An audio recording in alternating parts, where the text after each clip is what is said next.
ملګرو السلام علیکم. خدای دې وکړي چې د دې دمه تاسو جوړ ورو او خوشحاله یاست. دا د زه نن راغلی یم اجوا هوټل لره. په اجوا هوټل کې چې کوم خدمتونه د دې علاقې د خلکو لپاره شته د هغو په هکله زه تاسو ته څه معلومات درکوم.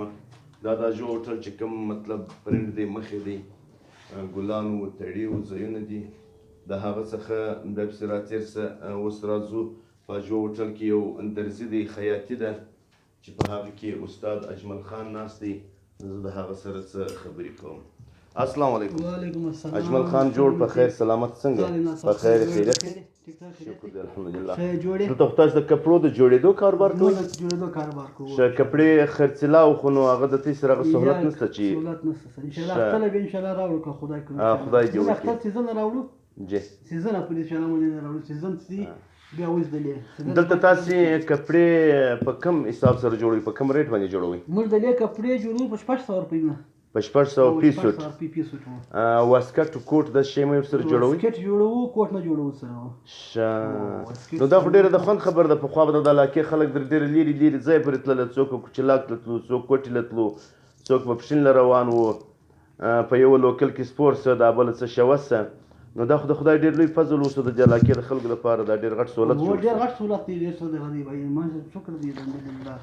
یا نو خلک دلې روان کم خلک شلاغ تلو او کوټ له تلو پښین له تلو ان شاء الله هغه اوس ټول دلې روان. د اخترو بغیر ستاسې روټین څنګه دی؟ مطلب څو جوړې په هفته کې یا په ورځ کې جوړولی شئ؟ روټین ان شاء الله خو خامخا ژمی دی د غل دی کارونو سره ولاړ دی ټنډلی. لیکن بیا هم ډېر شکر دی الحمدلله. د ورځې 3 جوړې 2 جوړې 3 جوړې په خیر ان شاء الله دلې جوړو مزلې وکړم کې کارونه ساجن کارونه ګرځه ماشاءالله جن کارونه دلې او جوړې جوړ او سیزن غیر کارونه خامخا سره ریاست سره ټنډای د سره ډېر بازار کې څنګه پندران هغه دغه نه استي کارونه لري. نو شکر الحمدلله کارونه به ډېر دي. شکر بالکل خامخا به ډېرې ولې نوې کیسه ده، نوی سیستم دی، نوی طرز دی. او بیا د علاقه ډېره ستړې وه پخوا لرې ځایو ته تلله. نو اوس چې ته کوم سهولت تاسې ورته جوړ کړی دی د هغه سهولت په خاطر باندې خلک خامخا دلته راځي.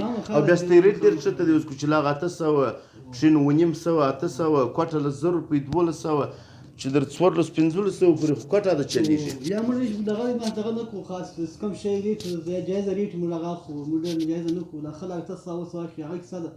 بس موږ څه دونې ساعت 5 کرايه واجب خرچه او د مټیریال سامان پیسې پوزي نو په دې باندې دا غریبانه خلک ډېر راځي د خلک نور کاریګر در سره شته که نشته؟ وو کاریګران سره ور نه سي موږ ولا خپل ځای له ولا خپل کبي لوړه کمره هم لري. وو لوړه کمره سره مننه کور دې ودان. الله پاک دې خیر درکړي چې تاسې خپله مشوره د دې کتونکو لیدونکو سره شریکه کړله. در بل ویډیو به د لیدونکو څخه هم اجازه واخلو.